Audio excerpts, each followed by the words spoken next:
ମୁଁ ଶ୍ରୀ ବିଶ୍ୱମ୍ବର ପ୍ରସାଦ ରଣା ଆଜି କୁସୁମ ଟିଭିର ଆମ ସଂସ୍କୃତି ଆମ ପରମ୍ପରା ବିଷୟରେ ଆମେ ଗୋଟେ କାର୍ଯ୍ୟକ୍ରମ ହାତକୁ ନେଇଛୁ। ଆମେ ଆଜି ଆସି ପହଞ୍ଚିଛୁ କେନ୍ଦ୍ରାପଡ଼ା ଜିଲ୍ଲା ଆଳି ବ୍ଲକ ଚନ୍ଦିଆଗଡ଼ି ଗ୍ରାମ ପଞ୍ଚାୟତ ସ୍ଥିତ ମାଳପାଟଣା ଗାଁରେ। ତେଣୁ ଏହି ଆମ ପରମ୍ପରା ଏବଂ ଆମ ସଂସ୍କୃତି ବିଷୟରେ ଜନସଚେତନତା କାର୍ଯ୍ୟକ୍ରମ କରିବା ପାଇଁ ଆମେ ଏକ ସାଂସ୍କୃତିକ ଟିମ୍ ନେଇଛୁ। ସେଥିରେ ବିଷୟବସ୍ତୁ ରହିବ ଭାଇଚାରା, ଯେଉଁ ସଂସ୍କୃତି ଗୁଡ଼ାକ ହଜିଯାଉଛି ତାକୁ କେମିତି ପୁନରୁଦ୍ଧାର କରାଯାଇପାରିବ, ଆମ ପୁରାତନ ସଂସ୍କୃତିକୁ ପୁଣି ଆମ ପାଖକୁ ଫେରାଇ ଆଣିବାକୁ ପଡ଼ିବ। ସେହି ପରିପ୍ରେକ୍ଷୀରେ ଆମେ ଆପଣଙ୍କୁ ନିଶ୍ଚିତ ବାର୍ତ୍ତା ଦେବୁ।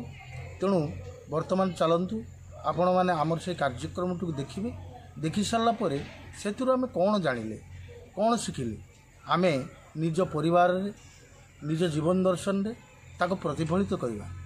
ତେଣୁ ଆମ ନିଜ ଜୀବନ ଦର୍ଶନରେ ପ୍ରତିଫଳିତ କଲେ ତାହା ଆମ ପରିବାରରେ ପ୍ରତିଫଳିତ ହେବ, ପରିବାରରେ ପ୍ରତିଫଳିତ ହେଲେ ଗ୍ରାମରେ ପ୍ରତିଫଳିତ ହେବ, ଗ୍ରାମରେ ପ୍ରତିଫଳିତ ହେଲେ ଆମ ବ୍ଲକରେ ପ୍ରତିଫଳିତ ହେବ, ବ୍ଲକରେ ପ୍ରତିଫଳିତ ହେଲେ ଜିଲ୍ଲାରେ, ତାପରେ ରାଜ୍ୟରେ, ତାପରେ ଦେଶ ସାରା ସେହି ସମ୍ବାଦ ବା ସେହି ସଂସ୍କୃତି ସେହି ପରମ୍ପରା ସମସ୍ତେ ଆପଣେଇବେ ବୋଲିକି ମୁଁ ଆଶା କରୁଛି।